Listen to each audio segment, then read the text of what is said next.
O que nós plantamos hoje, nós colheremos.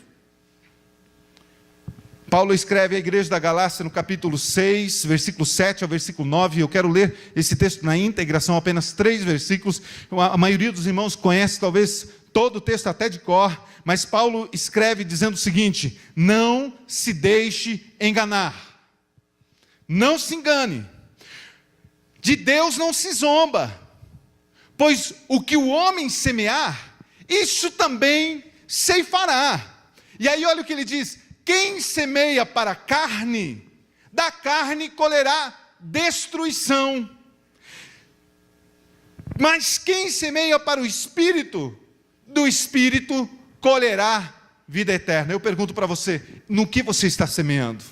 Quais são as escolhas que você está fazendo? Você está plantando na carne, então você vai colher corrupção. Se você está colhendo, ou plantando, semeando no Espírito, você vai colher a vida eterna. Agora olha que interessante, o versículo 9, Paulo escreve dizendo: e não nos cansemos de fazer o bem, pois no tempo próprio colheremos, se não desanimarmos, se não desfalecermos.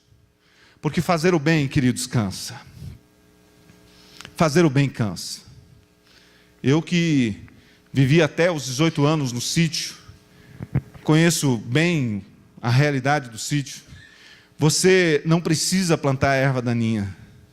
Tem um anjo do mal que de madrugada vai lá e planta sozinho. Você não sabe de onde vem. Você não rega, você não cuida, mas ela vai crescendo tão bem. Mas a semente boa você tem que plantar, você tem que cuidar, e ainda que você cuide bem, pode ser que ela morra. Ainda que você trate com carinho, pode ser que a flor murche. Ainda que você cuide com zelo, pode ser que ela não produza o fruto. Mas a erva daninha, ela vem à noite, alguém plantou, veio o anjo do mal, semeou, porque nós não sabemos de onde ela vem, mas ela está lá, cresce sozinho. O mal surge sozinho. O mal surge na sombra, o mal surge nas trevas, mas o bem precisa ser plantado, zelado, cuidado, e às vezes cansamos, mas o texto diz: olha, se você não desanimar, você vai colher. Fazer o bem cansa muitas vezes, mas não podemos desanimar, tomar as escolhas certas. Nós recebemos críticas, decidirmos ficar do lado certo, fazer a vontade de Deus, seguir a palavra de Deus, somos muitas vezes até rejeitados, mas vale a pena.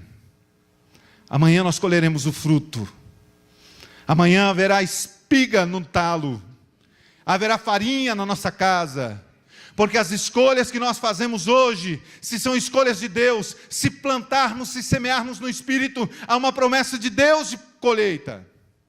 Eu estava lendo esses dias um livro que falava a respeito de 2 pessoas muito conhecidas nos Estados Unidos, uma delas conhecida no mundo inteiro, e sobre as consequências desses 2 homens. Um deles nasceu em 1702, chamado Jonathan Edwards, um dos maiores avivalistas da história da igreja. E esse homem, Jonathan Edwards, teve 6 filhos, 5 homens e uma moça. Em 1900, quase 200 anos depois, fez-se uma consulta, uma pesquisa, para ver quais e que tipos de descendentes, 200 anos depois que Jonathan Edwards havia nascido, quais eram os descendentes que haviam passado pela geração de Jonathan Edwards. A consequência, olha que interessante, eu vou ler porque não decorei tudo, é a seguinte: ele tinha tido 1.394 descendentes. Desses, 13 foram reitores de universidades, 65 professores universitários, 3 senadores dos Estados Unidos, 30 juízes, 60 médicos, 100 advogados, 75 oficiais da Marinha, 100 pregadores, 60 grandes escritores, 1 vice-presidente dos Estados Unidos, 80 desempenharam funções públicas em diversas áreas, 295 formaram-se em universidades, e dentre eles, diversos foram governadores de estados e embaixadores em vários países estrangeiros. Mas havia um outro homem também muito conhecido nos Estados Unidos, que nasceu em 1720, o nome dele era Max Jukes. Esse homem era um ateu, imoral. Esse homem nasceu em 1720 e ele teve 1900, nessa pesquisa foi constatado que ele teve quase a mesma quantidade, 1.220 descendentes. Agora olha o resultado.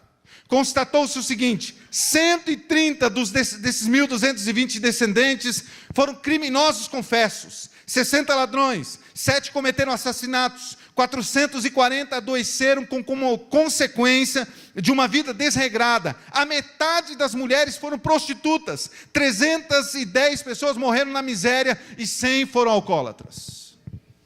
O que você plantar hoje, você vai colher lá na frente.